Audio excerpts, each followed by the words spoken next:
हम लोग शुरू करेंगे रिडेम्पशन ऑफ प्रेफरेंस शेयर। तो रिडेम्पशन ऑफ प्रेफरेंस शेयर होता क्या है, बहुत ही इंपॉर्टेंट और कंपनीज एक्ट पकड़ पकड़ के ये सम करना पड़ेगा। ठीक है, इश्यू ऑफ शेयर्स में उतना कंपनीज एक्ट का उतना जानकारी जरूरी नहीं है, नॉर्मली दो एक ही फॉरफीचर और इश्यू का ही थोड़ा है। लेकिन रिडेम्पशन ऑफ प्रेफरेंस शेयर में हम लोग को थोड़ा कंपनीज एक्ट को फॉलो करना है। कंपनीज एक्ट फॉलो करके कंपनी एक्ट 2013 में जो गाइडलाइन दिया है उस गाइडलाइन को फॉलो करते हुए ये रिडेम्पशन ऑफ प्रेफरेंस शेयर करेंगे। तो what do mean by the redemption of preference share? देखो यहाँ पर redemption means the payment of the preference share capital to the preference shareholder. It is governed under the section 55 of the Companies Act 2013. Actually section 55 of the Companies Act in 2013 में बोला है कि redemption of preference share को कैसे पैसा वापस किया जाएगा। रिडेम्पशन का मतलब सिंपल बात है, पैसा वापस करेंगे। ठीक है, तो रिडेम्पशन में देखो बहुत सारा रूल है। एक नंबर तो देखो, नंबर 1 रूल ऑफ रिडेम्पशन में बोला कि number no company shall issue irredeemable preference share in India. Irredeemable preference share होता है कि कभी भी ये वापस नहीं किया जाएगा, लेकिन ऐसा शेयर इंडिया में इशू नहीं होता है। तो इंडिया में क्या इशू होता है? Redeemable preference share. इसको छोड़ के अगर करेंगे तो redeemable preference shares, only the redeemable preference share can issues by the Indian company in India. ठीक है, तो इसके लिए उसका पैसा वापस करना ही है, इसके लिए उसका एक्ट भी आया है। ठीक है, और एक चीज देखो, सच अ कंपनी, अच्छा कितना दिन बाद होगा, देखो such a company authorised by its article main issue of preferential liable to redeem within a period of 20 years from the date of issue of shares. मतलब 20 साल के अंदर या 20 साल तक हमको सारा पैसा वापस कर देना है प्रेफरेंस शेयर होल्डर लोग को, ये याद रखना। ठीक है, 20 साल से ऊपर क्रॉस नहीं होगा, ये भी कंपनीज एक्ट सेक्शन 55 2013 में दिया हुआ है। और रिडेम्पशन कैन बी डन दो प्रोसेस से होता है, एट प्रीमियम और एट पार। एट पार का मतलब देखो, मान लो कि प्रेफरेंस शेयर इशू है 100 में और देने का टाइम, वापस करने के टाइम तुम 100 ही दे रहे हो। ठीक है, तो उसको कहते हैं एट पार। और एट ए प्रीमियम का मतलब होता है कि 100 में तुमने इशू किया है और 110 105 जो भी हो, 101 2 जो भी हो, 100 के ऊपर जो है प्राइस जो है उसको प्रीमियम कहते हैं। तो प्रीमियम में हम लोग को इशू करना पड़ेगा। ठीक है, और भी बहुत सारे कंडीशन है रिडेम्पशन ऑफ प्रेफरेंस शेयर में। देखो, share must be fully paid, no partly paid of share can be redeem.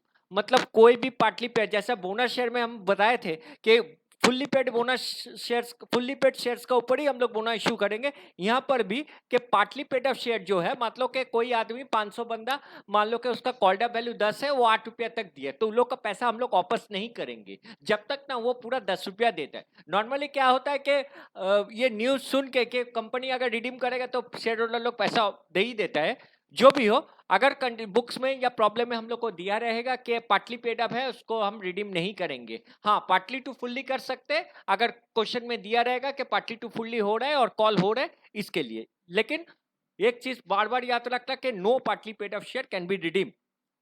अब ये रिडेम्पशन ऑफ प्रेफरेंस शेयर का तो हम लोग को फंड लगेगा। ठीक है, नंबर 2 में बोले ये फंड कैसे आएगा, तो फंड ये दो तरह के से होता है, फ्रेश इशू ऑफ शेयर्स। ठीक है, फ्रेश इशू ऑफ शेयर्स और फ्री रिजर्व्स, ये दो चीज है वेरी इंपॉर्टेंट।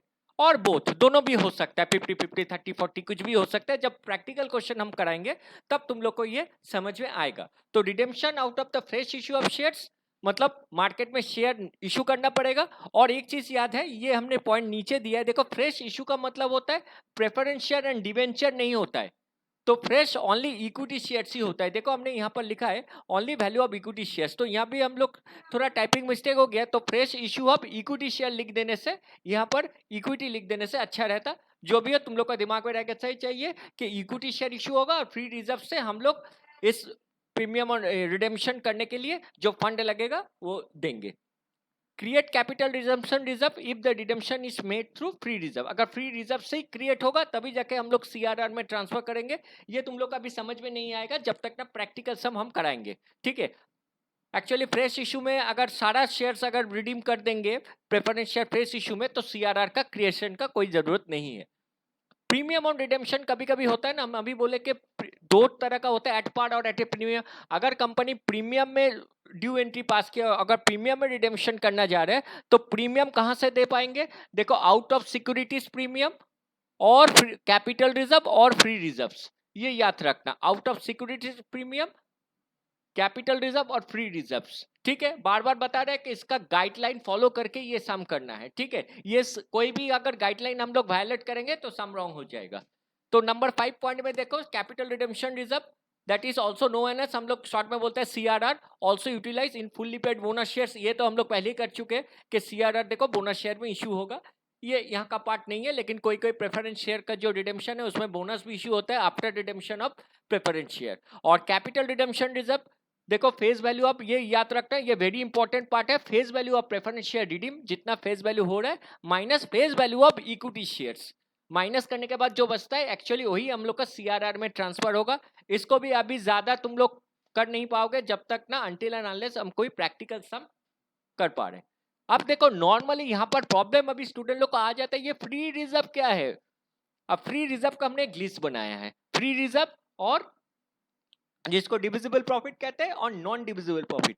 ये नॉन डिविजिबल प्रॉफिट कभी भी हम लोग यूज नहीं कर पाएंगे, ठीक है। तो ये फ्री रिजर्व में हम लोग यही सब यूज कर पाएंगे, ठीक है। सीआरआर के यूज करने के लिए हम लोग का profit and loss, general reserve, reserve fund, यही मेरा फ्री रिजर्व है। और ये नॉन डिविजिबल प्रॉफिट है जो हम लोग सीआर का ट्रांसफर में नहीं कर पाएंगे। हाँ सिक्योरिटीज प्रीमियम में कर सकते हैं, ठीक है, लेकिन सीआरआर का ट्रांसफर जब होगा फ्री रिजर्व सामने, ठीक है, फ्री रिजर्व में नहीं होगा। जैसे जर्नल एंट्रीज अभी देखो, ये सारा इसका भी पीडीएफ हम तुम लोग को भेज देंगे, इसको अच्छे से दिमाग में रख लेना चाहिए। उसके बाद देखो जर्नल एंट्री ज्यादा नहीं है, सिर्फ तीन ही जर्नल एंट्रीज होता है, लेकिन सब में कभी कभी री इशू होता है शेयर्स का, कोई कोई एसेट सेल होता है, इसको भी हम लोग को ध्यान रखना है।